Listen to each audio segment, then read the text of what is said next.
Hi, I'm Tom Scioli, and welcome to the fantastic first issue of the Micronauts. They came from inner space. There's a new collection. Marvel has the rights to a new reprint of the Micronauts. It's one of those things that securing the rights was very difficult. These Micronauts comics have been out of print since, I guess, the 80s. They did like a Baxter paper reprint edition in the 80s, and I think that's the last time these stories saw print. Until that new edition comes out from Marvel, the only way you could get these comics is from the back issue bins, which is how I got it.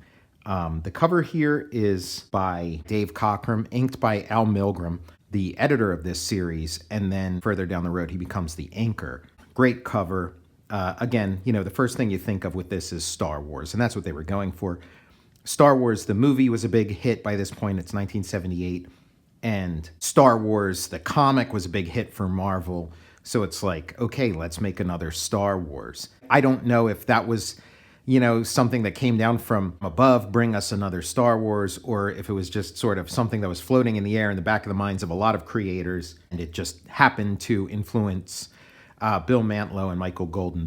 The story as it goes is that Bill Mantlo was, playing with the Micronauts toys with his son on Christmas morning, the new Micronauts toys his son got, and he started kind of making up a story, who is the time traveler, who's this guy, who's that guy, and it eventually became this story. That's the legend, at least. I pitched a Micronauts series to IDW, and it's, looking back, it's kind of interesting because it's before I did Jack Kirby, The Epic Life of the King of Comics, and before I did I Am Stan, a graphic biography of the legendary Stan Lee.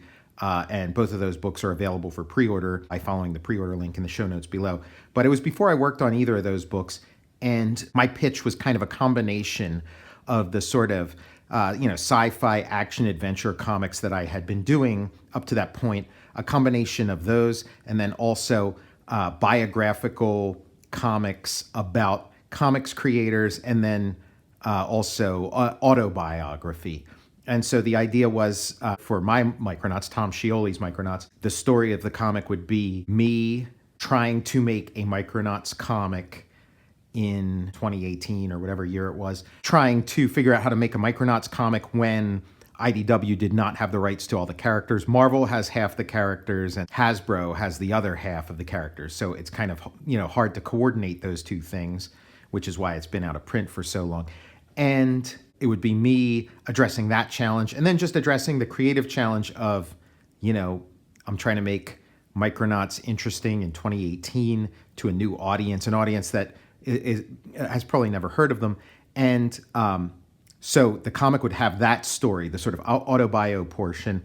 It would also have, the story of Bill Mantlo, on Christmas morning with his son, and the creation of the original Micronauts comic with him and Michael Golden. That would also be a portion of this, series that I proposed. And then the third portion of it would be the actual, Micronauts story that I come up with, the actual action adventure, sci-fi epic. And so it would be these things, interspersed with each other. So to me, it was, it would be like a new type of comic that had not previously existed, with those sort of three threads coming together. I'm really sorry it never happened because I think it would have been very interesting, but obviously I went on to other things, Jack Kirby, The Epic Life of the King of Comics, and I Am Stan, a graphic biography of the legendary Stan Lee, sort of satisfying my desire to work on biographical comics about comics creators. And then I've also, been working on my, little action adventure stuff too. So I've been able to scratch all those itches, but I haven't been able to scratch all of them in the same project. The reason it's a Dave Cockrum cover instead of a Michael Golden cover, Michael Golden is the penciler of the first 12 issues of Micronauts, is that Michael Golden actually did a cover for this, which they eventually, reprint as a pinup in one of the issues. Really great art, very innovative. It's just, I feel like what Michael Golden was doing was so ahead of the curve and ahead of its time, it kind of, scared Marvel editorial a little bit. And so they wanted somebody to do a sort of like meat and potatoes Marvel kind of cover, which this definitely is. Nothing against this cover and nothing against the other cover. It's just, that one is the Michael Golden one is much more experimental, much more cutting edge and avant-garde, where this is just, like a, really nice, sort of comic booky cover. And there's Baron Karza up in the corner box. So this kind of puts you in that era. We have the energized Spider-Man figure, the energized Green Goblin figure from Remco. So we're in an era of sort of toys and licensing and Marvel's ascendancy. And now Marvel is sort of taking on these sorts of assignments. Stan Lee presents Micronauts. Bill Mantlo, writer, storyteller. Michael Golden, storyteller, artist. So I think that's what this credit is supposed to imply, that Bill Mantlo is providing the verbiage and part of the storytelling, and then Michael Golden is providing part of the storytelling and all of the art. Joseph Rubinstein, embellisher. Al Milgrom, editor. Jim Shooter, editor-in-chief. So yeah, Al Milgrom is editing from the start, and he will eventually become the inker. And then Tom Orzechowski, letterer. Glenn S. Wine, colorist. And the lettering is phenomenal. The lettering, this is a very, it might be hard to see today in 2023, but in 1978, this is a very innovative comic, innovative in a lot of ways. And again, something like this, a toy licensed comic, I know it myself from working on Transformers versus G.I. Joe. You have a lot more leeway than you would if this team were working on Spider-Man or whatever. They'd have a lot more editorial scrutiny than they have working on this toy license, and that freedom really allows them to make a very different kind of comic. And the art looks very different. It's in some ways very refined, but in other ways very, very rough and unpolished. It's and a little bit rushed, which is not a bad thing. I think that quality often works in comics' favor, and I think it does here too. So it is, the era of Star Wars. So we have these sort of soldiers with these helmets looking a lot like the guys from the beginning of Star Wars. And Prince Argon and Princess Mary are fleeing the attacks on them. The royal family are fleeing. It's sort of, the last days on the planet of Homeworld when Baron Karza's dog soldiers are taking over. And again, it's throwing you right into the deep end of the pool, just like Star Wars. 1977, we're like, what is this? You're thrown right into the deep end of the pool, this whole other world that you've never seen before. The same thing's going on here. And the war is on. You get these little flourishes like this that are just really great. Michael Golden did better drawn or more classically better rendered, better realized drawings in stories before this comic, before this series, and after. But he's never done a series that I've connected with to the degree that I connect with this. So it's just more evidence that perfect penciling does not translate into great comics. Something else, some magical quality. And this comic has that magical quality. It's got a life, it's got a pulse. It's as much as it owes to Star Wars, it's also very original and very different. And Stan Lee he kind of scratched his head at it. He's like, I don't understand one fucking word of this thing.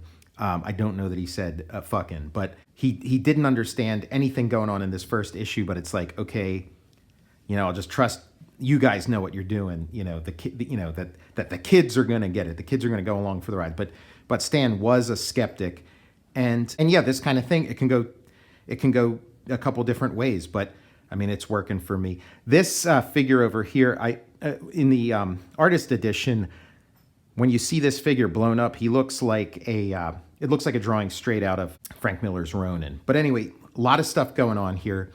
The royal brother and sister are hiding out. They're visited by Time Traveler, this enigmatic sort of ghostly apparition who shows up from time to time. They have like an R2-D2 taking a pummeling, and then finally the Darth Vader shows up. But we're gonna do you one better. He's not just Darth Vader. He's a centaur Darth Vader.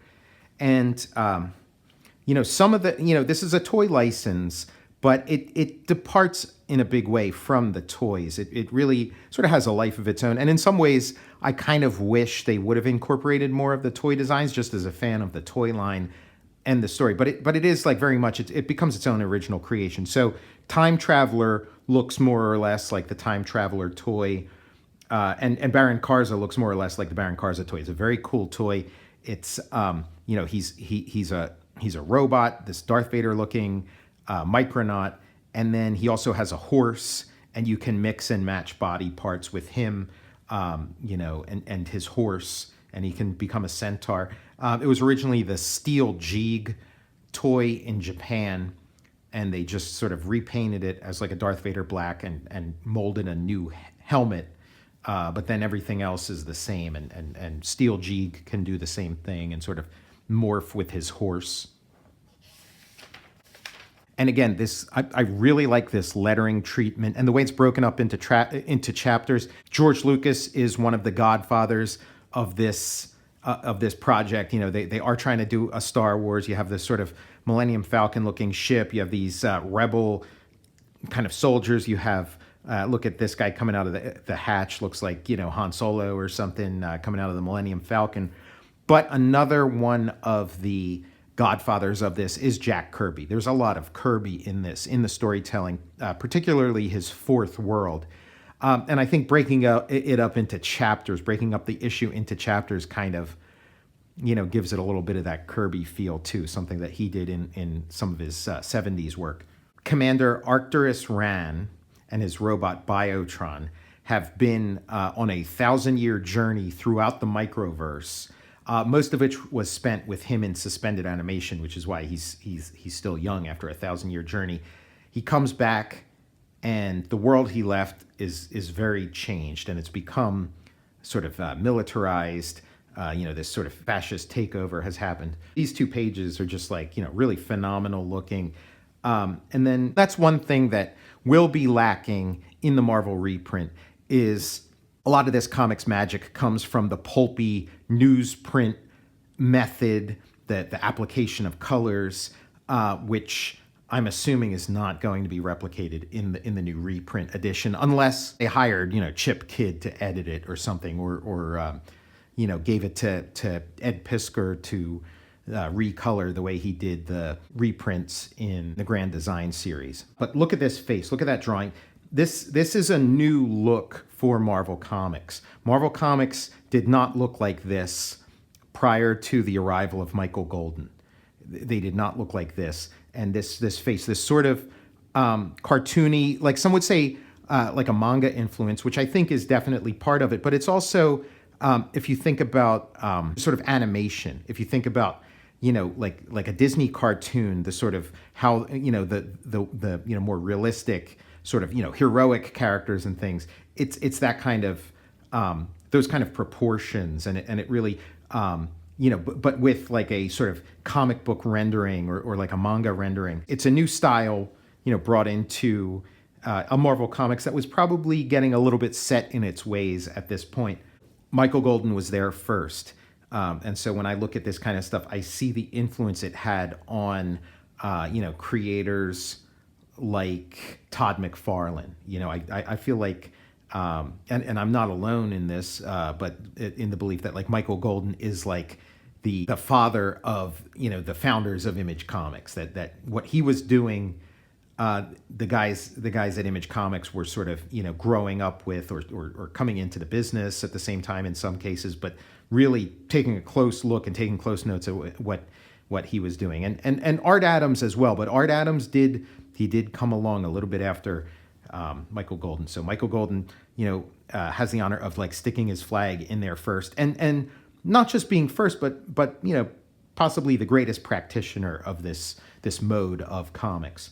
Arcturus Ran is he realizes, he landed in a bad situation. They shoot him, not to kill apparently. He wakes up in a sort of again, we're deconstructing Star Wars.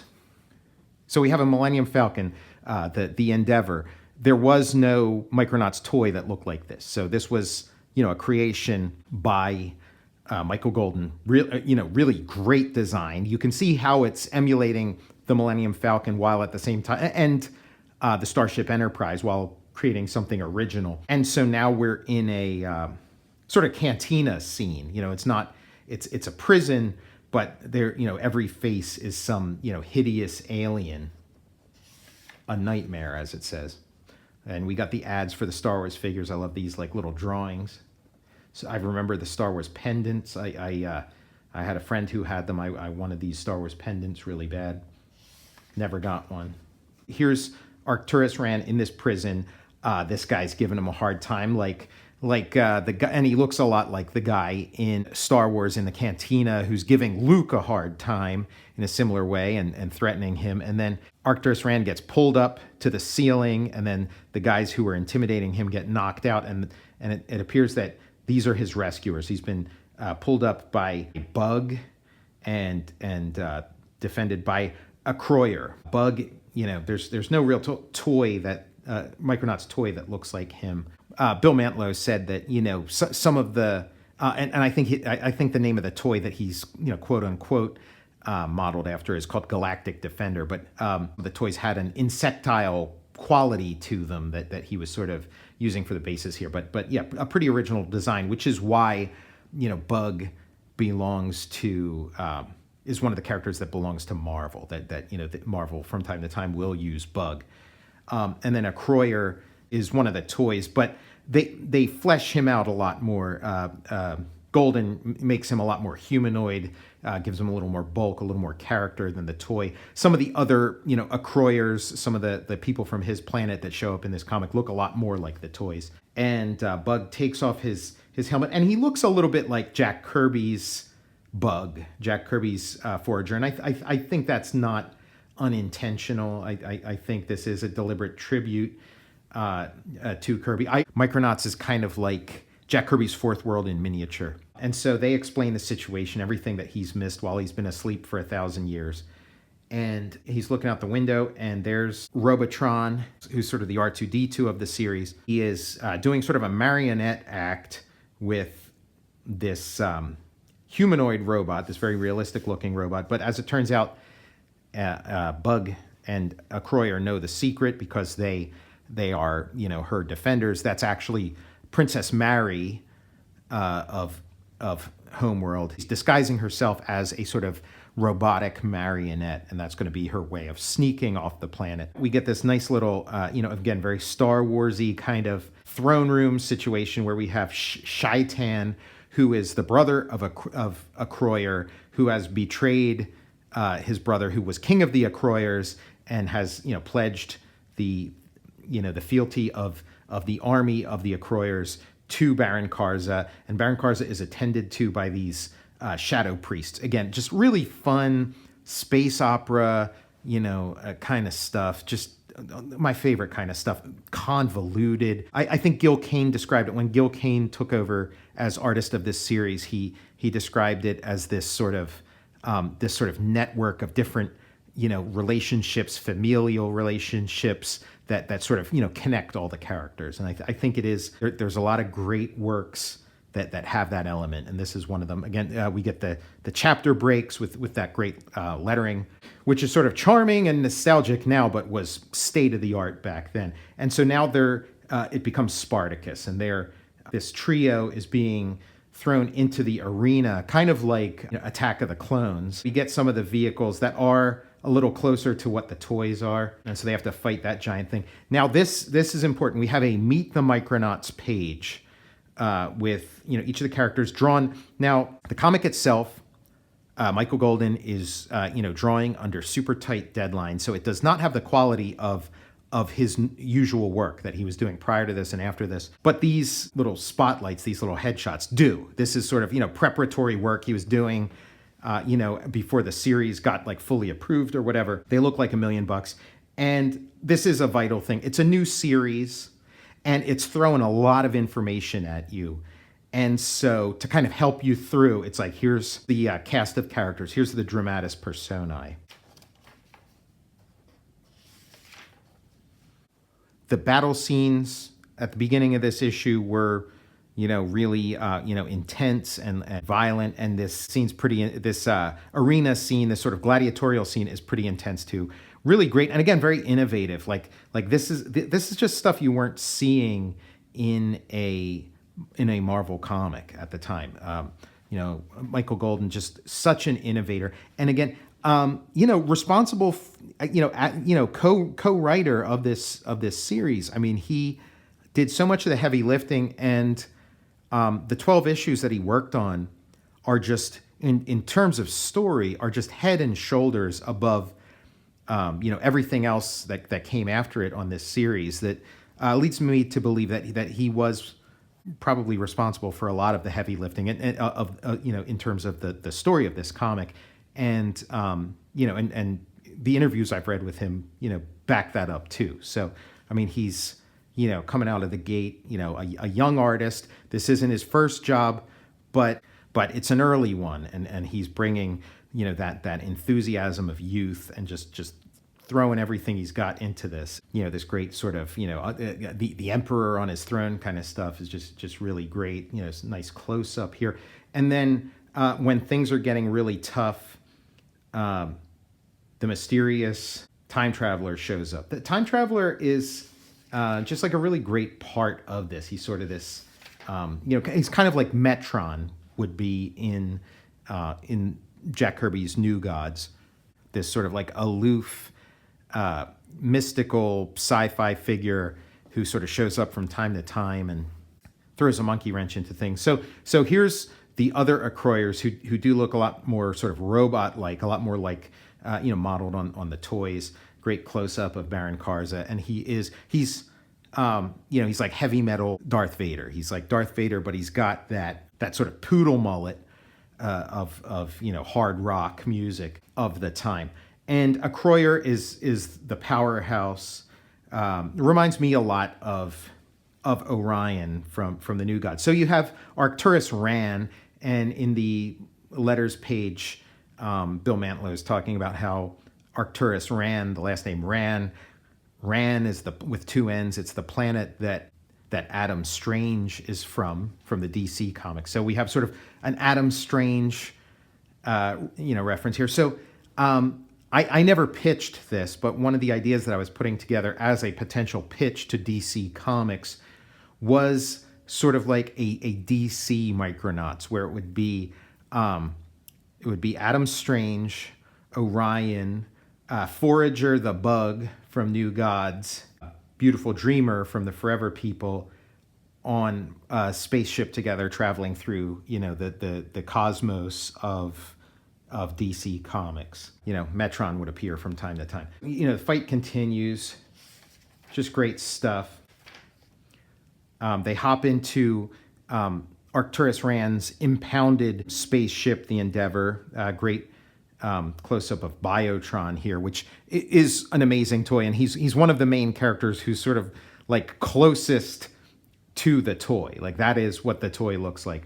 Very cool toy. And then this last page is dynamite. I love the heavy shadows here, the magenta against blue, and they're making their escape. This total Star Wars stuff.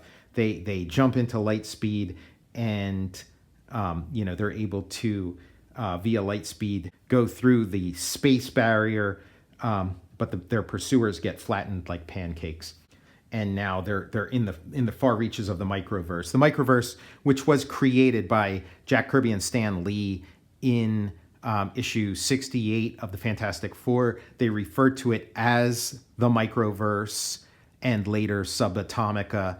I think in the same issue they referred to it as the Microverse and then Subatomica, and they referred to themselves as the world's first Micronauts back in 1968, before any of this stuff existed. So, fuck off, everybody. And I note that in Fantastic Four Grand Design, Mantlo and Michael Golden are very consciously linking this to the Jack Kirby and Stan Lee Microverse, which has become an established part of the Marvel Universe, and they draw the atoms the way Jack Kirby would. These little clusters here look very Ditko, and then these look very These models look very Kirby-esque. 6 fugitives breach the fabric of space and streak at faster than light speeds towards Earth.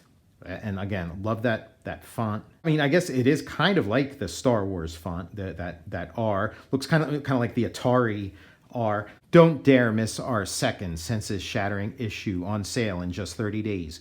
Be there. So yeah, off to a phenomenal start. And yeah, having like the whole first issue take place in this sort of exotic never land of sort of sci-fi space opera, and then ending with the tease that next they're going to Earth. Very much like New Gods #1, but just a really great winning setup. Can't wait to see what it's like when these guys get to Earth. I'm Tom Scioli, author of Jack Kirby, The Epic Life of the King of Comics, and I Am Stan, a graphic biography of the legendary Stan Lee. There's a pre-order link in the show notes below where you can pre-order both of those books, the new I Am Stan, which will be out in August, and you can also pre-order the softcover edition of Jack Kirby, The Epic Life of the King of Comics. I'll see you in the microverse.